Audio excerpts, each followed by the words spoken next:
في أجواء رمضانية احتفلت مؤسسة كافل الإنسانية التنموية الخيرية بتخريج 400 حافظ وحافظة لكتاب الله من مختلف الفئات العمرية بدعم من جمعية الإنسان الخيرية بدولة الكويت.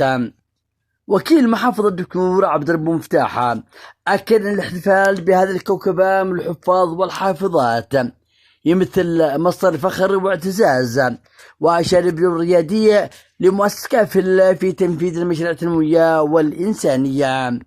تخرج 400 طالب وطالبة من الحفاظ إنه لشرف، إنا نزلنا الذكر وإنا له لحافظون. في ظروف استثنائية يعلمها الجميع، هذه المحافظة احتضنت أكثر من 3 مليون يمني. هؤلاء لم يأتوا للفسحة ولم يأتوا إلا من أجل الدفاع عن الأرض والعرض، فكانت مأرب هي الحضن الدافع وستظل حتى نستعيد بإذن الله عز وجل اليمن من براثن الميليشيات الحوثية الإرهابية. قيادة مؤسسة كافل والقائمين على مشروع التحفيظ أكدوا أن تخريج 400 حافظ وحافظة يمثل ركيزة أساسية في بناء جيل متوازن يحمل القيم السامية والإيمان الراسخ ويسهم في نهضة الوطن.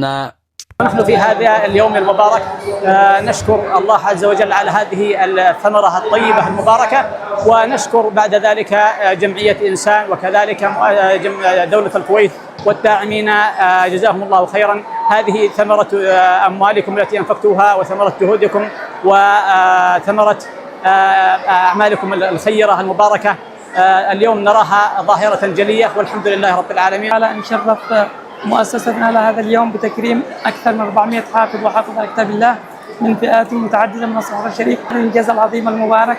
وبهذه المناسبة الكريمة نؤكد أن رسالتنا مستمرة في العناية بكتاب الله حفظا وعناية وترتيلا. في أجواء إيمانية جسدت روحانيتها الكريم جرى تكريم الحفاظ والحافظات والمعلمين والمعلمات. لقناة عدن الفضائية محمد القداسي، محافظة مأرب.